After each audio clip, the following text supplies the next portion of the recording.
Bien, ça y est, il y a le petit point rouge quelque part. Oui. Alors, nous sommes donc au début de Sefer Bamidbar, et donc bien entendu de la paracha du même nom.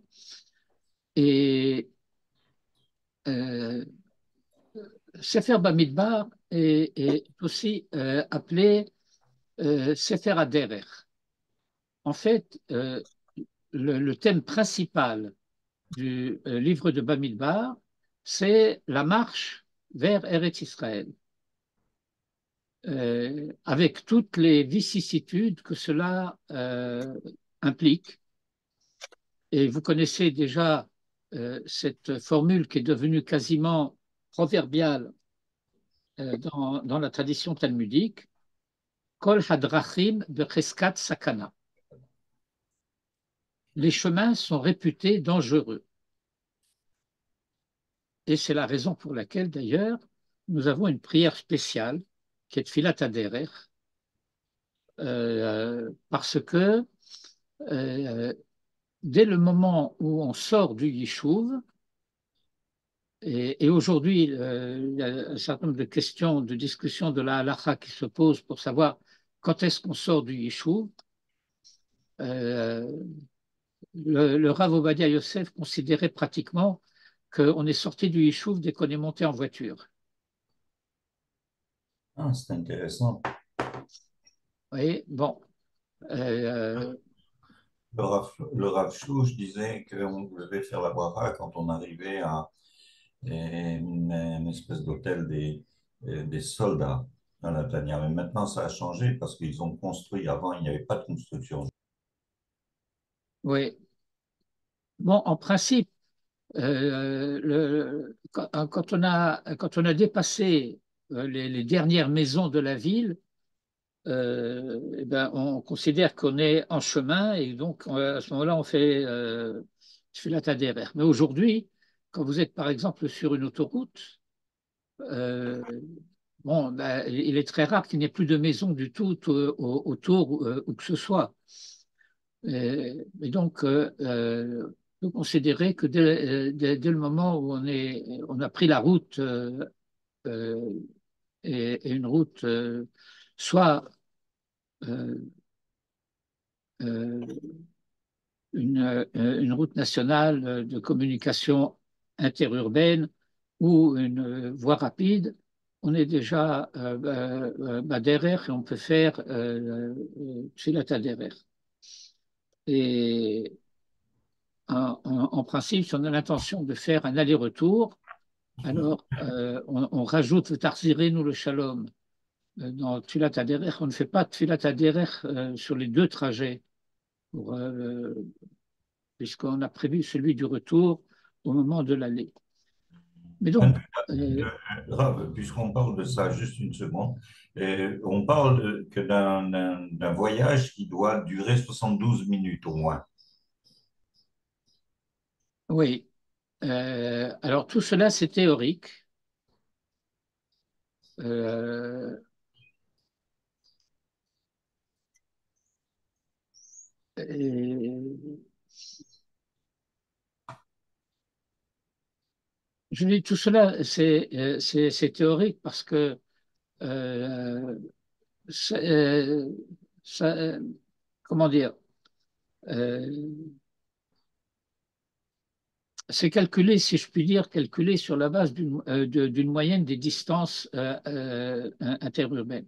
Mais si vous allez par exemple de Tel Aviv à Jérusalem, aujourd'hui, ça ne prend plus 72 minutes pour aller de Tel Aviv à Jérusalem. Mais on fait Tfilat Haderer quand même parce que euh, Adrachim de Cheskat Sakana. D'accord, très bien. Bon, alors on ne va pas faire Tfilat Haderer pour aller de Herzliya à Natania. Est-ce que le pilote derrière implique le dire le Gomel? Non, Rien à voir. non.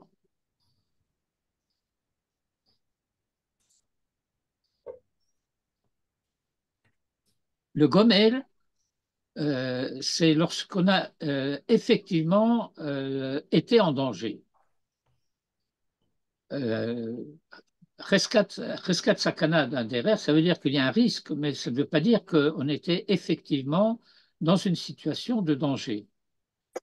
Euh, je me souviens une année, bon, c'était encore en France, on était sur l'autoroute, et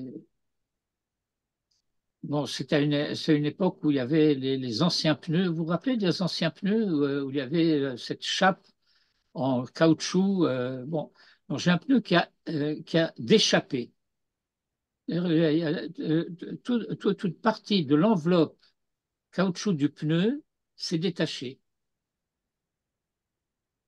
Alors là, c'est une situation où bon, vous roulez à 130 km à l'heure sur l'autoroute, vous avez un pneu qui fait tap, tap, tap, tap comme ça parce qu'il il est en train de se déshabiller. Bon, là, vous avez des raisons de faire une birkate à Gomel parce que le pneu peut éclater, et des choses comme ça. Mais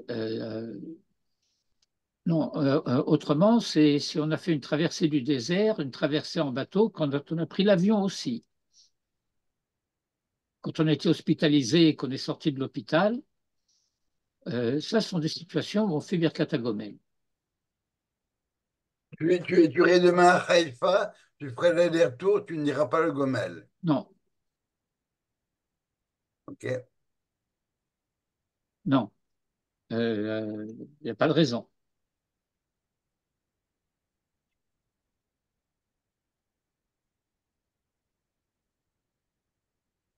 Je peux te dire que c'est pas appliqué dans ma synagogue.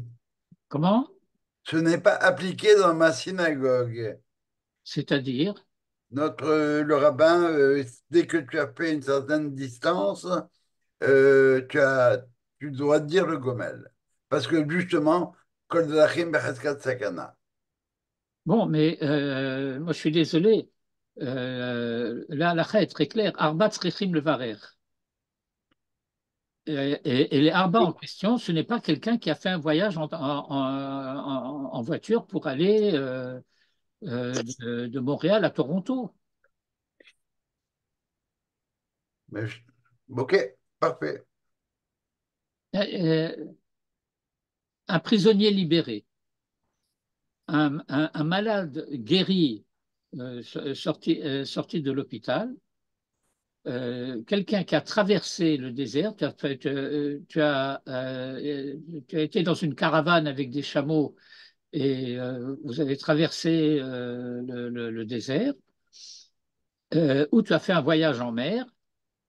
Et aujourd'hui, on rajoute à cette considération les voyages en avion parce que les voyages en avion survolent les déserts et les mers.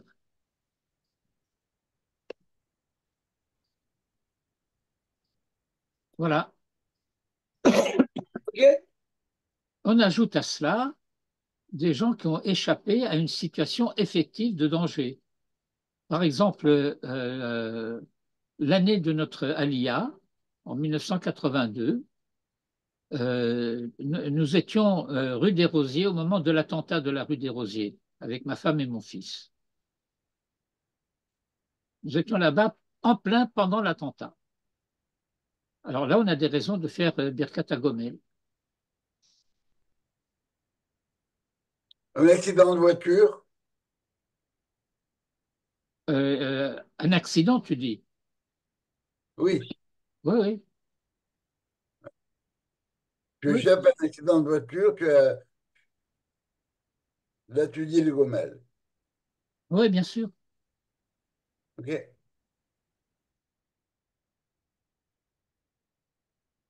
Parce que le,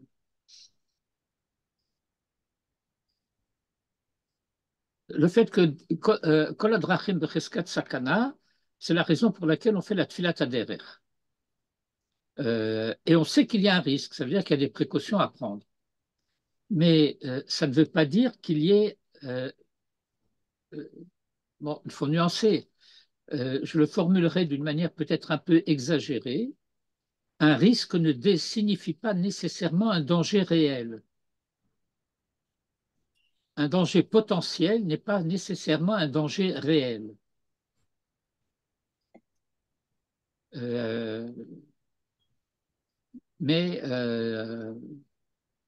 bon, s'il y a un Rav Possé qui peut prendre des décisions concernant sa communauté,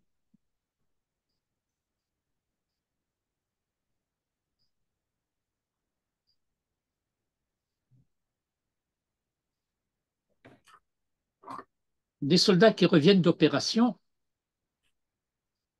bon. Et donc, ce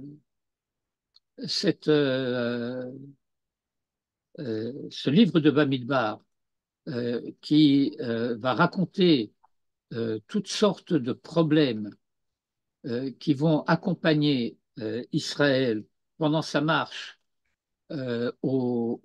comme on dit habituellement, sa marche au désert. Et j'ouvre une petite parenthèse.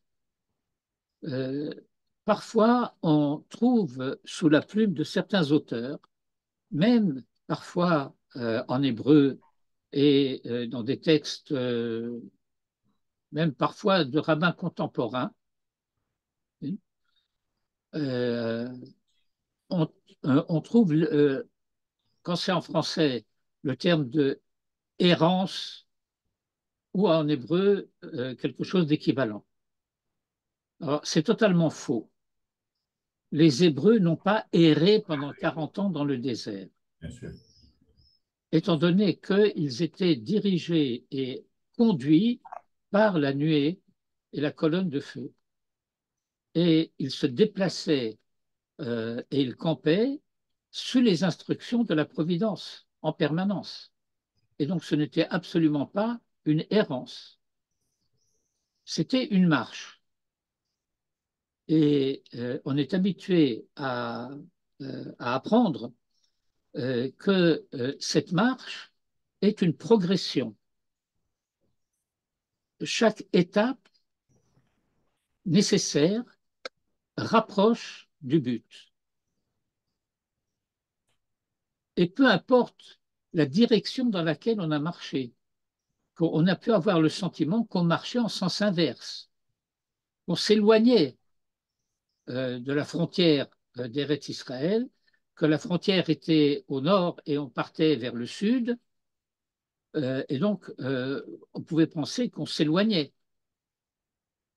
Et pourtant, chaque étape rapproche.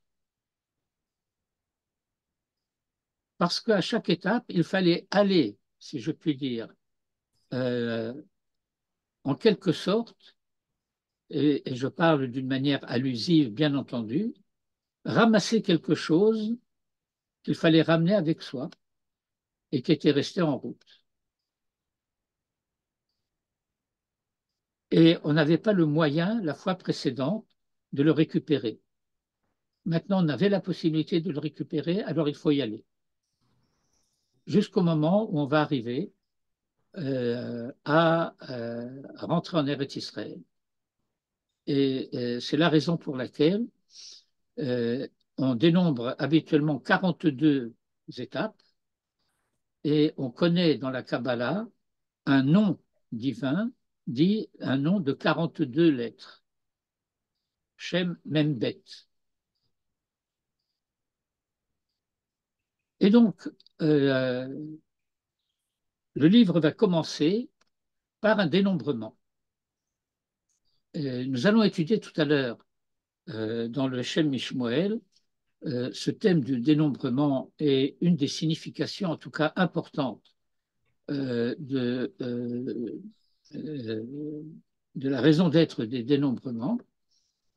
Et Rashi, quant à lui, fidèle entre autres à sa chita de ses commentaires pour le début de chacun des livres, des 5 livres de la Torah, où le commentaire de Rashi commence par faire l'éloge d'Israël.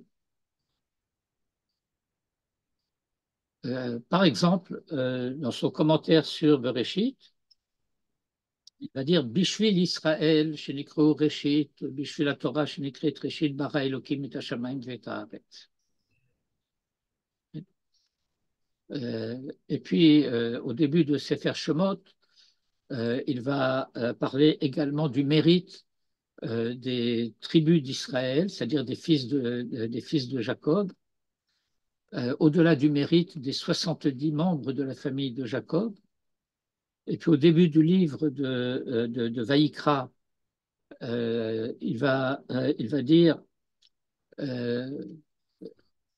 que lorsque Dieu s'adresse à Moïse, alors il va lui dire d'adresser à Israël d'Ivrei Kivushin.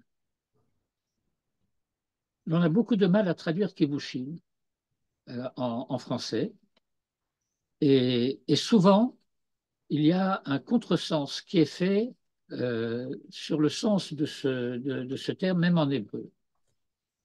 On dit parfois, je l'ai vu dans certaines traductions de Rachi en français, euh, des paroles de remontrance, des critiques.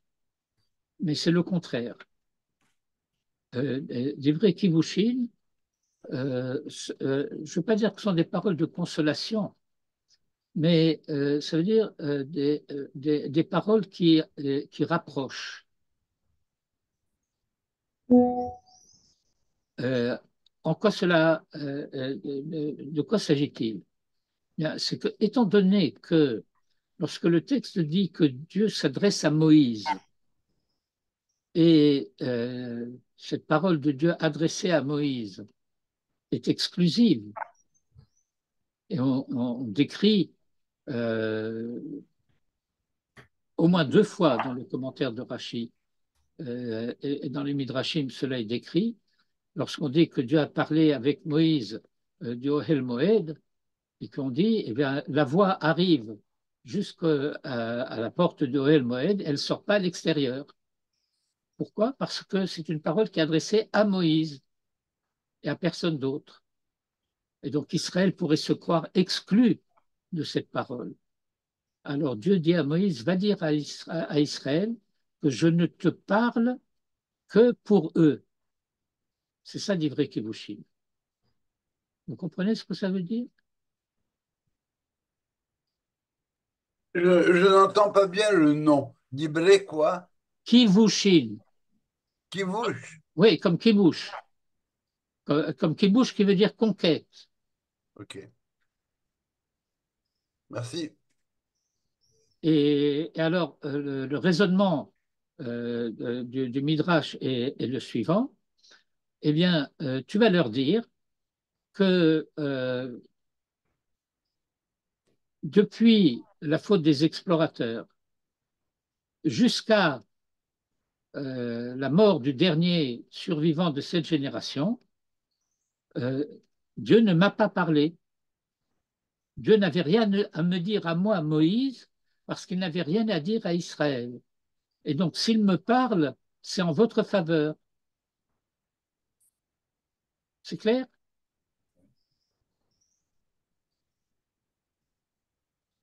Et alors, au début du livre de Bamidbar, le commentaire de Rachi va dire que euh, les dénombrements sont une marque d'amour de la part de Dieu à l'égard d'Israël. Mitoch ribatan le fanav, moné otam kol sha'a. Il y a un midrash qui dit c'est comme un avare qui compte ses pièces d'or. Il sait combien il y en a, mais il ne peut pas s'empêcher de les compter. Pourquoi? Il les aime. Israël est aimé de Dieu, et donc, à cause de son amour, il les compte en permanence. Bon. Euh, et on va donner des exemples à tel moment, à tel moment, à tel moment. Et on aura à reprendre cette thématique-là.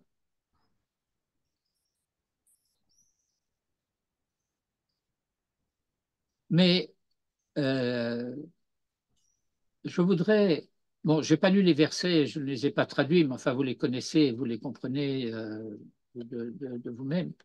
Okay. Euh, mais je voudrais quand même lire avec vous le verset 2 et faire quelques remarques au sujet de ce verset 2.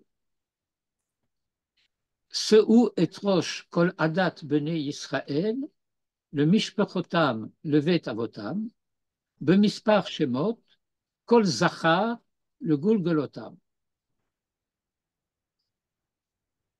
Alors, le terme qui est utilisé par la Torah pour désigner le dénombrement, c'est Seu et rosh. Et par exemple, dans le livre de Shemot, Kitissa et rosh bene Israël, et dans la paracha de Kitissa, on va annoncer que ça doit être fait avec Machatzit HaShekel, etc. Or, cette formule, la Set Rosh, est une formule ambiguë. Pourquoi c'est une formule ambiguë? Parce que dans certains contextes, ça veut dire couper la tête.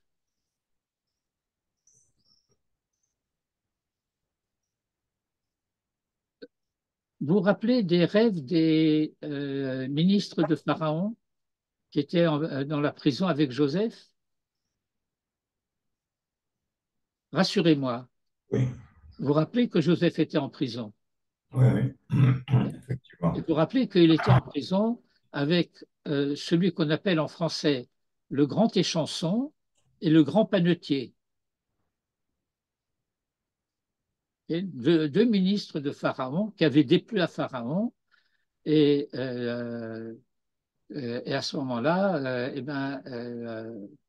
ils avaient été mis en prison. Ils étaient en prison là où Joseph était en prison. Et alors, un matin, ils se lèvent, ils ont la tête à l'envers. Et alors Joseph leur demande qu'est-ce qui vous arrive. Alors ils finissent par avouer, on a rêvé. En réalité, Joseph le sait, parce qu'il a rêvé les rêves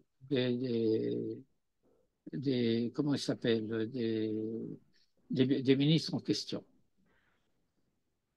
Et alors il dit, bah, écoutez, racontez-moi vos rêves. Le Midrash explique que chacun des ministres a rêvé son rêve et le pitaron, comment dire en français pitaron? La solution. Comment? Solution, euh, l'explication. L'explication, si L'interprétation. vous voulez, du rêve de l'autre. Donc, il connaissait son rêve et l'explication du rêve de l'autre. Et le,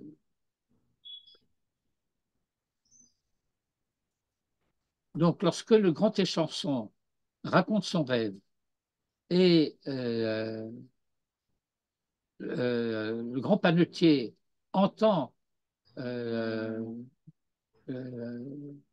le, l'explication qu'elle a donnée au grand échanson, alors le panetier est rassuré parce qu'il connaît cette explication. Alors voilà, je vais vous lire très rapidement les deux versets des pitronotes des rêves. Alors,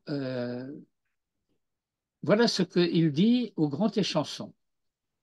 Be'od shloshet yamim, dans 3 jours, Yissa Pharaon et Roshecha, Pharaon élèvera ta tête, Vehashivecha al kanecha, et te rétablira à ta charge.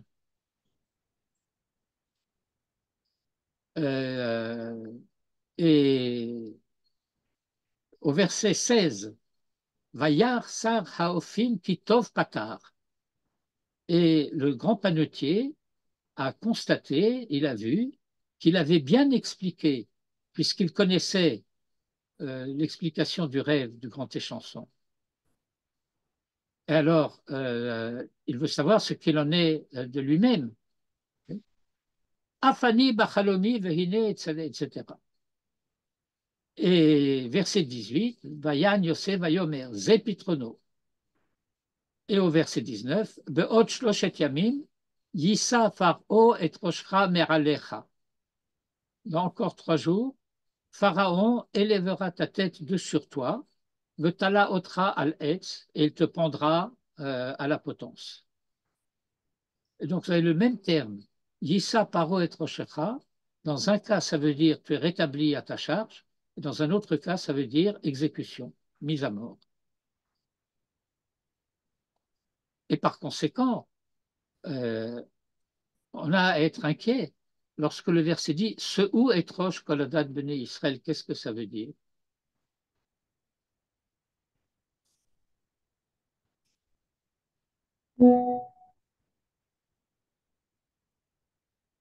Vous savez déjà, parce que vous êtes supposé l'avoir étudié, ne serait-ce qu'au moment de la paracha de Kitissa, la raison pour laquelle, lorsque on compte, eh bien, on compte par Machatzit HaShekel et non pas directement.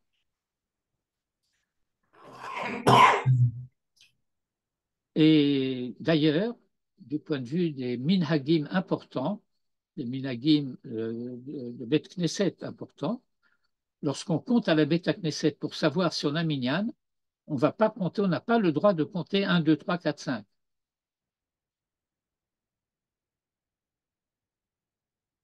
On utilise des versets. Et en particulier, un verset qui comporte 10 mots. Vous savez ça, je pense.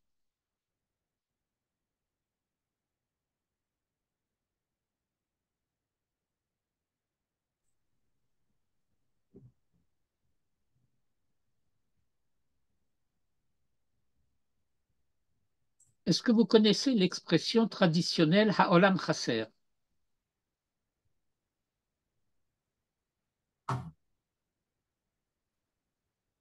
C'est quand il manque le 10e. Des fois, on le dit aussi en yiddish, des Reulemfeld. Eh bien, il y a un des versets qu'on a l'habitude de dire, dont le dernier mot est Olam. Et quand on a compté 9 personnes et que le dernier manque, c'est-à-dire qu'on n'a pas minyan, alors Olam Chaser. On est dans un monde incomplet. Il n'y a pas de minyan. Et il y a un verset des prophètes qui s'applique aussi à ce genre de situation, mais avec une gravité particulière. Dans ce verset, c'est Dieu qui s'adresse à Israël et qui dit Madou bativ en ish. Pourquoi suis-je venu et il n'y a personne? Littéralement, ve en ish, on traduit il n'y a personne. Mais dans le pshat, ça veut dire il y a un ish qui manque. C'est-à-dire qu'étant donné que kol davar shebikdusha en pachot me'asara, que pour que on puisse avoir la dimension de la sainteté, soit pour dire le Kaddish, soit pour dire la Kedusha, il faut qu'il y ait minyan. Et s'il n'y a pas minyan, on ne peut pas formuler les rites de sainteté. Et donc, bien que nous soyons 9 et qu'il n'y en a qu'un seul qui manque, celui-là qui manque fait que tout manque. Enish. Vous voyez? Et donc, le Shem Mishmuel, que nous allons lire tout à l'heure, va expliquer que on ne fait de dénombrement que dans une situation guerrière. Lorsque on est en situation de devoir faire la guerre, alors on fait un dénombrement. Et cette guerre peut être une guerre matérielle ou une guerre spirituelle. Milchama Gashmit ou Milchama Rouhanit. nous reviendrons là-dessus tout à l'heure. Mais ça veut dire que on est dans une situation de crise, on est dans une situation de tension. Il y a une lutte, il y a un combat à mener. Et étant donné qu'il y a un combat à mener, alors il y a danger. Quelle est la nature de ce combat? Eh bien, dans tous les cas, que ce soit une guerre spirituelle ou une guerre matérielle, danger spirituel ou danger physique, cela veut dire que nous sommes dans une situation de remise en question d'Israël. Remise en question spirituelle, remise en question politique. Et par conséquent, il y a cette ambiguïté de ce où est Roche. L'opération que nous devons faire, c'est faire en sorte que Israël puisse redresser la tête. Ce où est Roche, ça veut dire faites en sorte que Israël ait la tête dressée, la tête levée.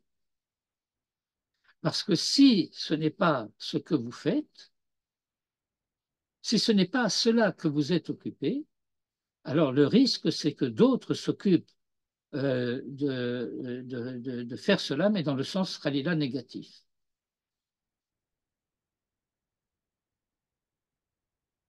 Or, l'une des manières d'assurer euh, euh, cette filiation d'Israël de ce où est Roche positivement, c'est lorsque chacun peut s'affilier à sa tribu au travers de sa famille paternelle. Pourquoi y a-t-il un risque, en quelque sorte, un danger de mise en cause de l'authenticité, de l'identité d'Israël, encore une fois politique, nationale ou spirituelle, morale, c'est lorsque quelqu'un d'Israël, tel groupe, telle faction, telle tendance, tel parti, etc., se sont détachés d'une manière ou d'une autre de la filiation avec ce qu'on appelle dans la tradition Israël Sabbat. Israël Sabbat, c'est grand-père Jacob.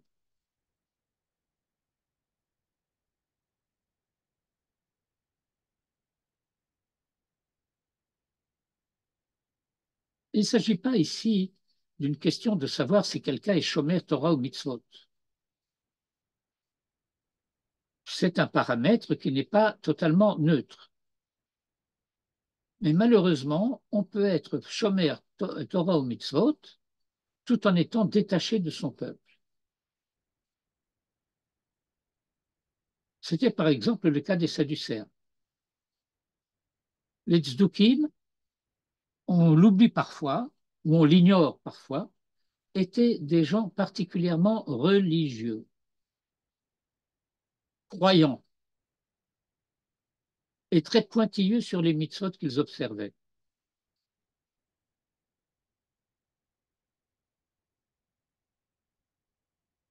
Mais ça ne les dérangeait pas du tout que le pouvoir politique soit assuré par les Grecs ou par les Romains.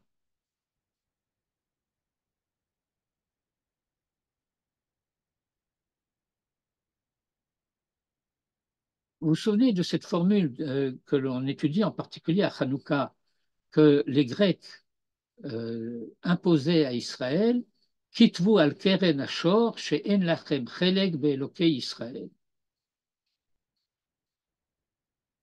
On ne va pas analyser le sens de ce verset, mais Kitvu al keren ashor, ça veut dire le taureau que vous allez apporter en sacrifice au temple, eh bien, vous allez graver sur la corne du taureau que vous n'avez pas de part au Dieu d'Israël. Qui va écrire sur la corne du taureau? Ceux qui apportent le sacrifice. Donc, on apporte un sacrifice. Et qu'est-ce que ça veut dire qu'on n'a pas de part ou deux d'Israël? Ça veut dire qu'il n'y a pas de dimension nationale à l'identité d'Israël. Il y a une mitzvah d'apporter un sacrifice, on apporte un sacrifice. Quelle est la signification identitaire de cette chose-là? De quoi tu me parles? C'est clair?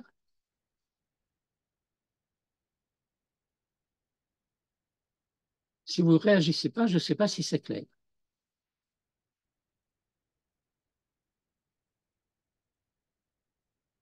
Et donc, euh, Adat Bene Israël, ça veut dire Israël, les enfants d'Israël en tant que communauté de témoignage. Et de quoi témoigne-t-on? Le Mishpechotam, le Bet Avotam.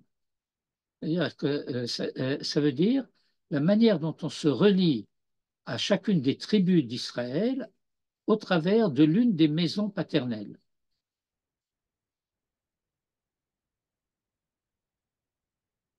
Bemispar Shemot, et cette expression de Mispar Shemot désigne la préoccupation monothéiste d'unifier la dimension qualitative et la dimension quantitative, quantitative de Mispar et qualitative de Shemot. Kol Zachar le Gulgolotam, tous les mâles par tête, et ça veut dire qu'ici, il y a allusion au Machasit HaShekel. Et au verset 3, Mi ben esrim shana vamala, à partir de l'âge de 20 ans et au-delà, Kol yotze tzava Israël, tous ceux qui partent à l'armée en Israël, et yotze tzava, ça veut dire qu'ils vont devoir participer d'une manière à une autre à une des organisations, une des structures d'organisation de la société hébraïque. Ça peut être une fonction civile, ça peut être une fonction militaire. Dans l'un et l'autre cas, ça s'appelle tsava, parce que tsava, littéralement, ça veut dire organisation, structure organisée, dont le modèle est l'astronomie. C'est pour cela qu'on parle souvent de tsava hashamayim.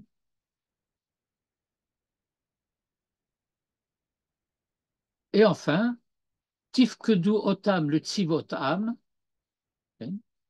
et bien tifkedu, ça veut dire simultanément dénombrer et affecté à une tâche. Par exemple, un fonctionnaire, ça va se dire pakid.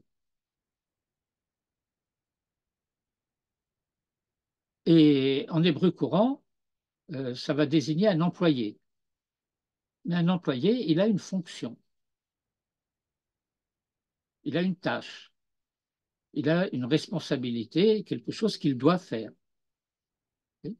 Et donc, tifkedu otam, le tzivotam, vous les affecterez à leur fonction, toi et Aaron. Moïse est le chef politique d'Israël, Aaron est le chef spirituel d'Israël, et ça veut dire que dans ce dénombrement, il y a cette double dimension euh, physique et matérielle et spirituelle, à la manière dont je saute un petit peu en avant, que je vais chez Mishmuel, okay,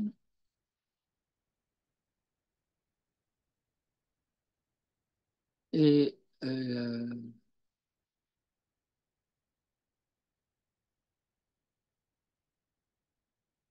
où est-ce qu'elle est ma...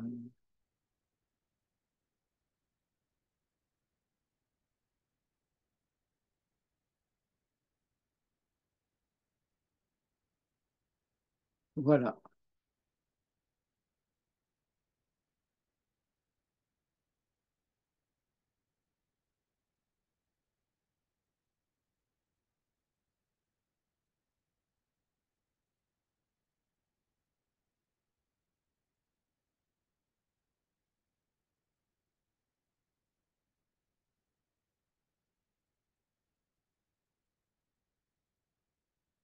Alors, après avoir donné plein de détails concernant les situations dans lesquelles on faisait le dénombrement, je suis ici à la ligne 7.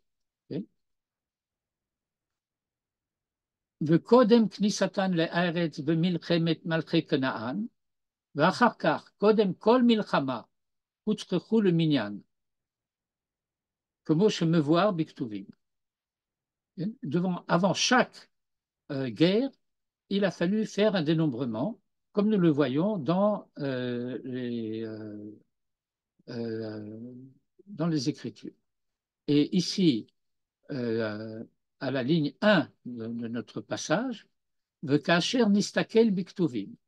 Et lorsque nous examinons les textes, nir'e, eh bien nous constatons, chez kol hamenuyim shehayu Israël, nous constatons que tous les dénombrements qu'il y a eu en Israël, hayu rak kodem milchama, n'ont eu lieu qu'avant une guerre, ruchanit au gashmit, spirituel au matériel, au physique. Et j'explique pour ma part un peu plus loin que lorsque le Rav dit Kodem Milchama Ruchanit Ogashmit, ça veut dire que ce qui va déclencher la situation de guerre va pouvoir avoir une origine spirituelle ou une origine matérielle, mais la guerre en elle-même est à la fois spirituelle et matérielle. Elle a des implications et des conséquences à la fois spirituelles et matérielles, même lorsque ce qui l'a déclenché a été une cause spirituelle ou une cause matérielle. C'est clair?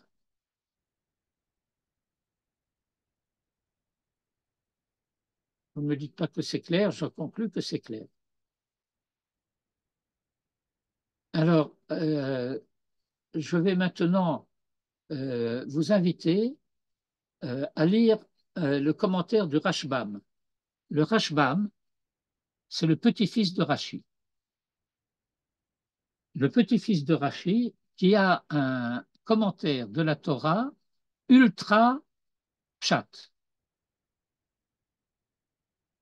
Nous savons que le Rashbam a reproché à Rashi le fait que son commentaire n'était pas assez pshat, parce qu'il rapporte beaucoup de midrashim. Et nous savons que Rashi avait envisagé à un moment de réécrire tout son commentaire pour se rapprocher de la vie de son petit-fils, puisque Rashi dit Vani lobate et là les pshoto shel mikra. Parce que moi, je ne suis venu que pour expliquer le pshat de la Torah. Et Dieu merci, nous savons que ce projet n'a pas abouti, que le commentaire de Rashi est resté ce qu'il est.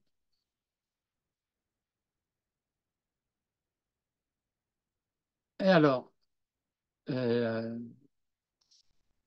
Rashbam va commencer, et vous lirez cela par vous-même, par expliquer le thème du début de la paracha, et donc du début du livre, à savoir que la parole adressée à Moïse est une parole qui est à la fois située et datée. Bemidbar Sinaï, Be'ohel Moed, Be'echad Lachodesh Hasheni. Située, Bemidbar Sinaï, Be'ohel Moed, et datée, Be'echad Lachodesh Hasheni. Alors, le Rashbam va dire Kol hadibrot shene'emru b'shana rishona, kodem shehukam hamishkan, katuv nahem behar Sinaï. Toutes les paroles adressées à Moïse avant la construction du Mishkan, et ça veut dire que ça a été durant la première année de la sortie d'Égypte, eh bien, elles vont être situées au mont Sinaï, Behar Sinaï. Aval mishehukam hamishkan, be'echad lachodesh, b'shana hashniya, lo yomar Behar Sinaï, aval bemidbar Sinaï, be'ohel moed.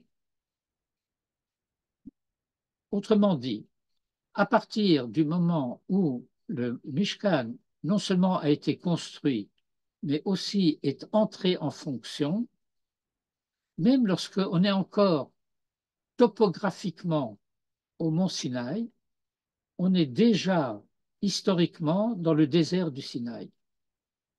On a en quelque sorte quitté la dimension montagne pour entrer dans la dimension désert.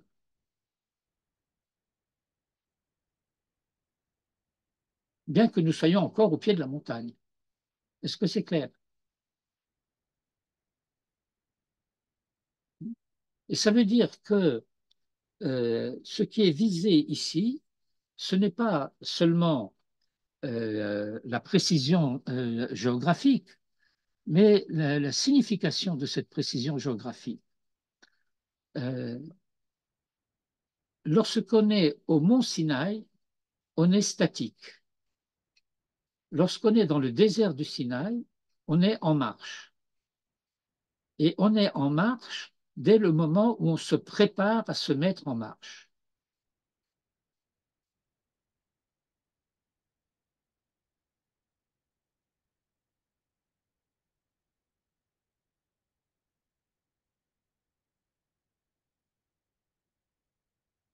Et il va donner un exemple de cette différence au mont Sinaï et dans le désert du Sinaï, c'est que lorsque la famille de Aaron va être dénombrée au mont Sinaï, on va dénombrer 4 fils, alors que lorsqu'elle va être dénombrée dans le désert du Sinaï, il n'y a plus que 2 fils. Or, c'est le premier jour du premier mois de la deuxième année que les 2 fils de Aaron sont morts. Et ici, nous sommes un mois plus tard.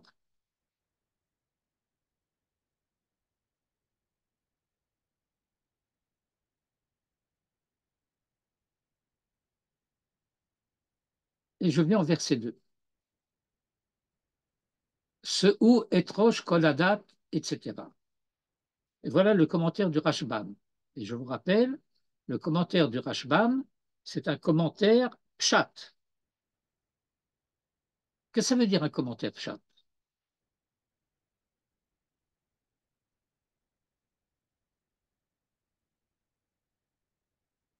Quand on dit en français le sens littéral,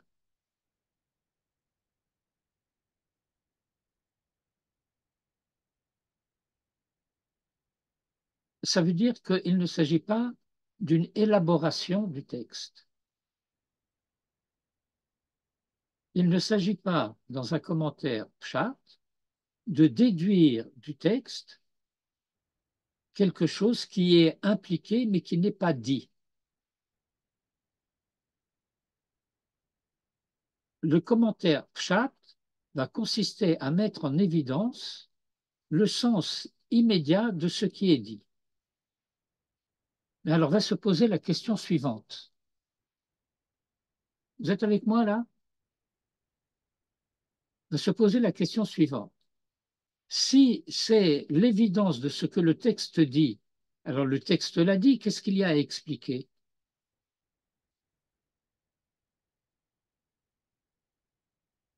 Et donc, il reste à mettre en évidence la raison pour laquelle le texte dit ce qu'il dit. C'est clair? Alors, Seu et Rosh Koladat Bnei Israël. Et voilà ce que dit le Rashbam. Le fi sheme'ata tzrichim lalechet le'eret Israël. Quelle est la situation? Eh bien, dorénavant, à partir de maintenant, me'ata tzrichim lalechet le'eret Israël. Ils doivent aller en Eretz Israël. Uvnei esrim. Et ceux qui ont 20 ans et plus, Re'uyim latzet betzava hamilchama, sont enrôlables. Re'uyim, ils sont aptes au service, à partir en guerre, à partir à l'armée. Shehare be'esrim bachodesh hasheni hazeh na'ala he'anan, puisqu'aussi bien au 20 de ce mois, le 20e jour de ce mois, la nuée s'est levée, que dire-t-il, parashat Beha-Alotecha, comme on l'a appris dans la paracha de Beha-Alotecha, Urtiv Sham, et il est écrit là-bas, c'est au chapitre 10, verset 29, Nos'im anachnu el hamakom. Nous partons, c'est lorsque Moïse va s'adresser à Jéthro pour lui dire, eh bien, nous partons en Eretz Israël, viens avec nous. Et Jéthro va dire, non, je rentre chez moi. Mais donc Moïse dit, Nosim anachnu el hamakom. Et donc, ou le chach, tziva hakadosh baruch hu betrilat chodesh ze limnotan.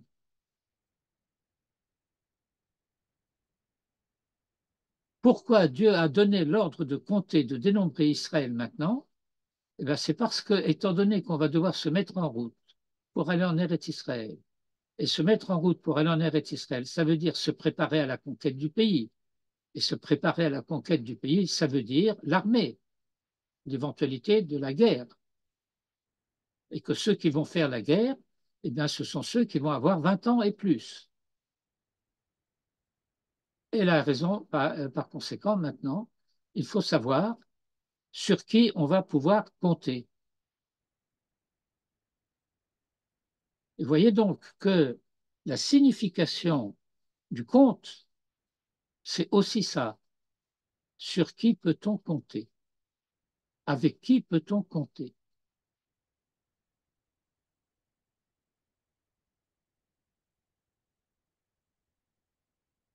Et c'est un pshat. Or, le pshat dit, on peut compter sur ceux avec qui on va faire la guerre.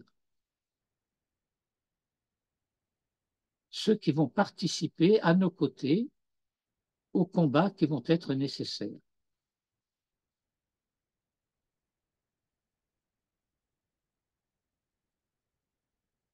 Alors, il y aura bien sûr des gens qui ne vont pas participer militairement à la guerre.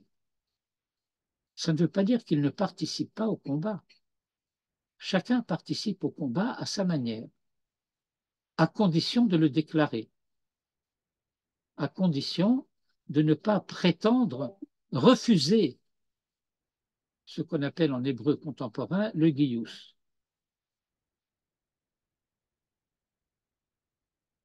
Et aller jusqu'à dire que l'obligation de l'enrôlement, c'est shmad. Vous savez ce que c'est shmad en hébreu?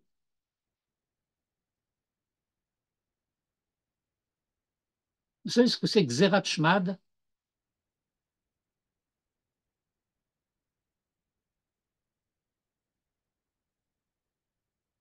C'est extrêmement grave,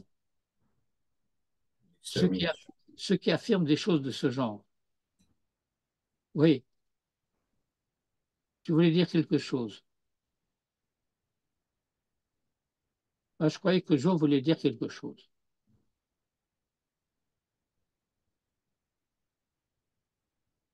Par exemple, au moment de l'Inquisition espagnole, Xerat Shmad, c'était en quelque sorte la conversion forcée. En réalité, il faut savoir, il n'y a jamais eu, ni en Espagne, ni au Portugal, de conversion forcée. À la fois l'Église et l'Inquisition s'opposaient catégoriquement à la conversion forcée.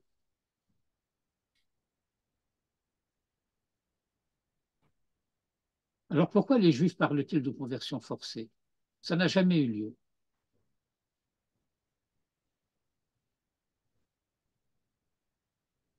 Vous connaissez la réponse?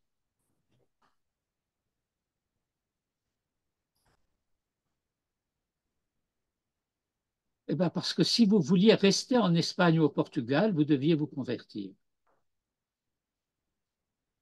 Mais si vous ne vouliez pas rester en Espagne, vous pouviez quitter l'Espagne et ne pas vous convertir. Donc la conversion n'était pas forcée.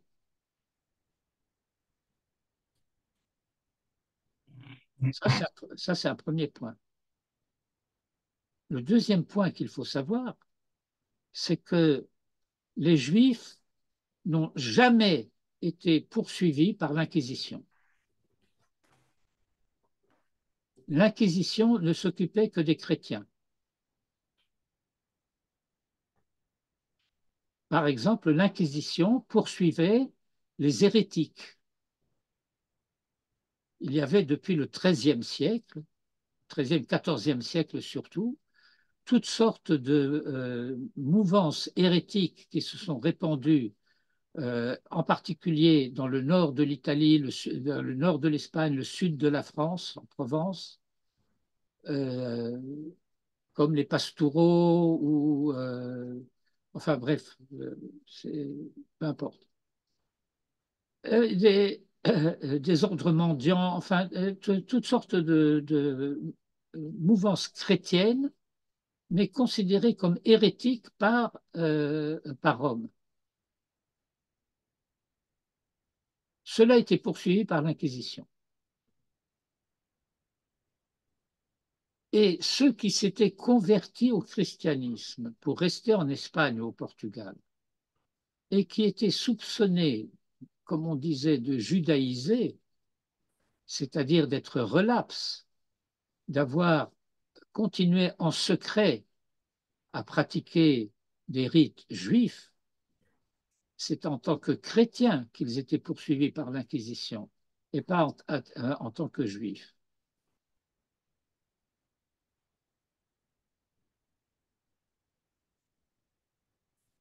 Et par conséquent, lorsqu'on parle de Xerat Shmad, en disant que lorsque, en Eretz Israël, de Medinat Israël, une loi allait être votée pour le service militaire obligatoire, de considérer que c'était Xerat Shmad, c'est d'une gravité immense.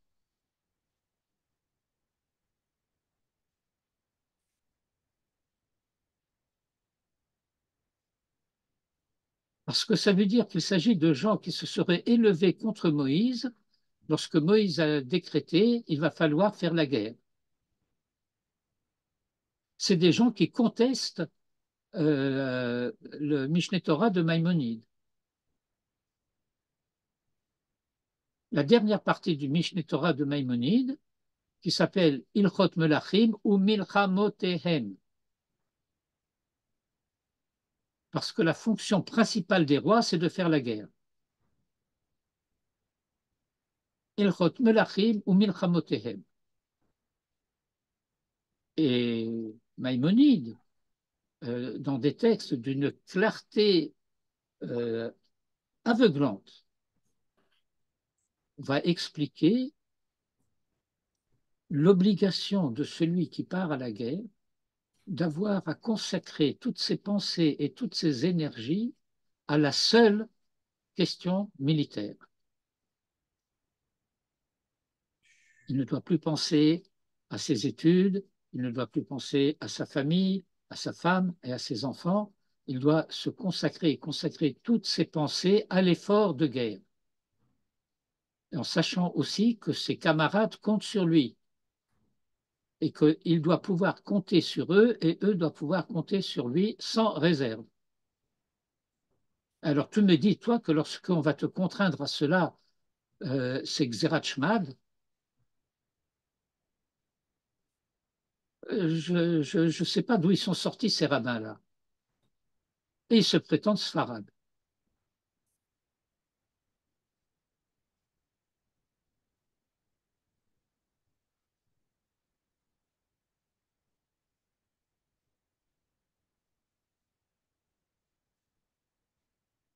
Ouais.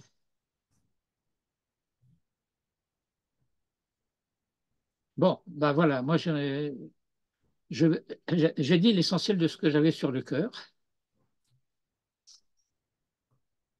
Euh, vous aurez le texte, vous pourrez lire tout cela à tête reposée, dans l'ordre, parce que là, on a butiné un peu à droite et à gauche dans le texte. Vous allez voir, le Shem Ishmael, il va citer un Zohar, et puis je vais donner la traduction en hébreu du Zohar en question.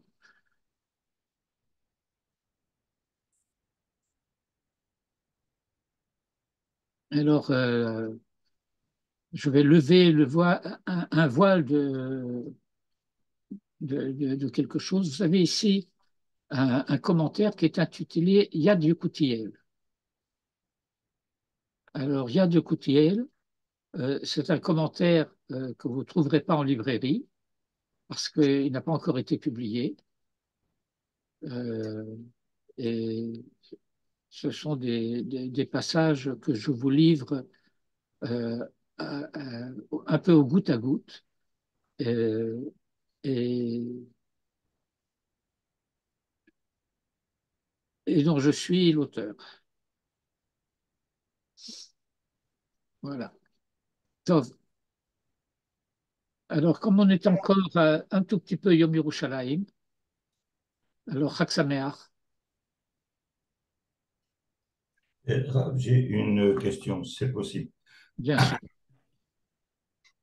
Quand il est question du Gius dans la Torah, de toutes les personnes qui ont plus que 20 ans, est-ce que cela concerne tout le peuple, y compris les Kohanim, les Lévim? Non, les Lévi'im, ils ont une fonction à part et ils ne sont pas comptés ici, ils vont être comptés séparément et ils vont être comptés à partir de l'âge de 30 ans. Il va y avoir des parachutes qui vont parler de cela de façon très claire. C'est-à-dire les Lévim ne partent pas à la guerre. Les Lévi'im ne partent pas à la guerre. Euh, c'est pas tout à fait exact. Compris? Alors, Euh, je vais essayer de donner un exemple. Euh, une armée est composée de différentes armes. Alors, vous avez par exemple les fantassins, les cavaliers, les parachutistes, les tankistes, etc. Mais vous avez aussi l'intendance et vous avez aussi les cuisines. hum, Bon, on a besoin de gens qui vont faire la cuisine. Ceux-là ne sont pas supposés, en temps normal, faire autre chose que la cuisine. Mais cela signifie que le cas échéant, si c'est nécessaire, ils peuvent aussi prendre les armes. c'est ça. Et, euh, lorsque nous parlons, comme c'est le cas ici, de toutes les guerres dont il va être question lorsqu'il va falloir faire un recensement avant de faire la guerre, eh bien, ce sont des situations de ce qu'on appelle milchemet mitzvah. Je ne rentre pas dans le détail de Milchemet Mitzvah, parce qu'il y a Milchemet Mitzvah, il y a Milchemet Rova, mais toujours est-il que ce sont des situations où il faut défendre Israël contre des agresseurs ou faire la guerre pour conquérir des territoires d'Eretz Israël qui n'ont pas encore été pris à l'ennemi ou qui nous ont été repris par l'ennemi et qu'il faut reprendre à l'ennemi. C'est clair? Et dans ces cas de Milchemet Mitzvah et Milchemet Rova, alors personne n'est dispensé. Euh, lorsque la Torah va nous dire, dans différentes parachiotes, dans Sefer Devarim, et le Cohen va s'adresser au peuple et dit, qui est celui qui a planté une vigne et qui ne l'a pas, qui rentre chez lui? Qui est celui qui a fiancé une femme et ne l'a pas épousée, qu'il rentre chez lui? Tout ça, c'est dans le cas de Milchemet Reshut. Oui, c'est ça. Dans le cas de Milchemet Mitzvah ou Milchemet Rova, c'est Même à Khatan, mais Koupato. Khatan Mekupato, Vekala Mecheder. Ok. Alors, ça veut dire que là, les femmes, elles vont être vivandières. Oui, c'est ça. Ok.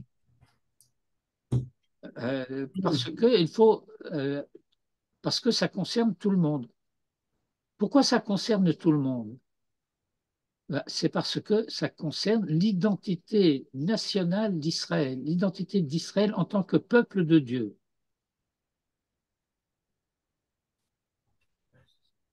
Et je vous rappelle la formule absolument catégorique du cantique de Déborah. Asher lo ba'u le Ezrat Hashem bagiborim. Il y a une malédiction qui est lancée contre ceux qui ne sont pas venus à l'aide de Dieu parmi les vaillants. Asher lo ba'u le Ezrat Hashem bagiborim. Et ça veut dire quoi venir à l'aide de Dieu? C'est-à-dire les guerres de Dieu, c'est pas Dieu qui les fait. C'est Israël qui combat les combats divins.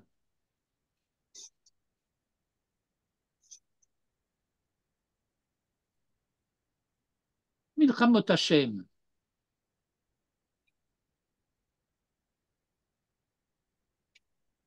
Alors il faudra une fois qu'on étudie sérieusement Hashem Yilachem Lachem.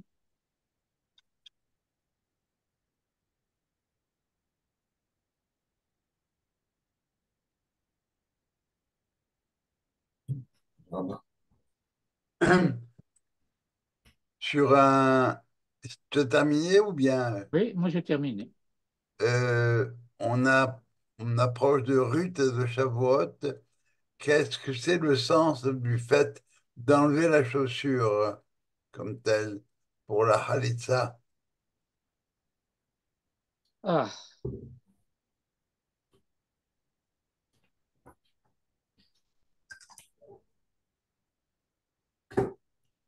ben, les Juifs avaient des minagim curieux. Ok, ça me va. Euh, mais ça en rapport avec le fait que lorsque Moïse va arriver au buisson ardent, Oui. ou lorsque Josué va s'approcher des rives du Jourdain, on va lui dire, enlève tes chaussures parce que la terre que tu vas fouler est une terre sainte.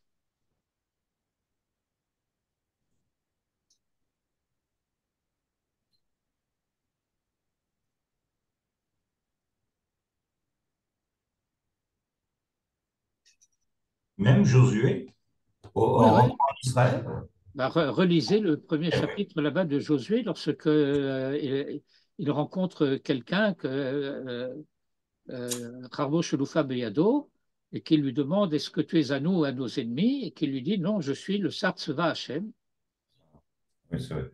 Et alors, L'Haftara du premier jour de Pessah. comment? C'est la Haftara du premier jour de Pessah. Oui. Et il dit là-bas Shalna Alecha Al Raglecha. Ok. Et alors, il y a une référence supplémentaire que je vais mentionner, c'est que il arrive dans certains passages du Zohar que le corps soit appelé le soulier de la Neshama.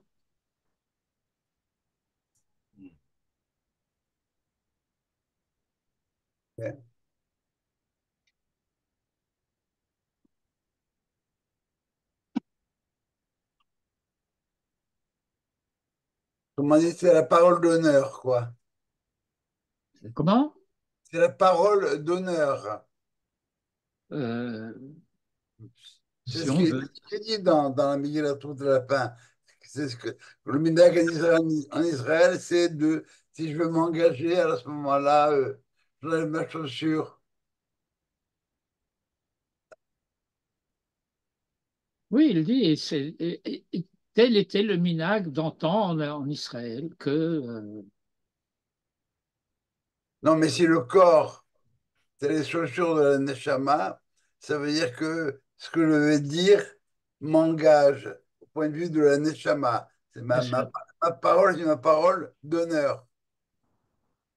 Oui, je veux dire aussi, je suis le donneur de parole. Bien sûr, bien sûr. Mercredi prochain, il n'y aura pas de cours.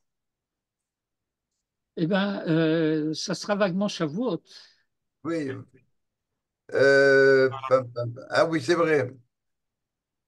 Même pour vous. Et pour toi, doublement. Parce que pour nous, ça pourrait déjà être Motsaï Shavuot. Oui, non, c'est ça, c'est ça. Bon, alors, Chag Sameach. שמח, תודה רבה רב. Alors, Shavuot Tov, Shabbat Shalom, Chodesh Tov, et toutes cette sortes de choses, et Chag Sameach. שמח. Bye bye, merci beaucoup. Voilà. Et je vais vous renvoyer un texte que je vous ai déjà envoyé, que j'ai écrit il y a quelques années, quelques bonnes années, sur les Aseret Adibrot.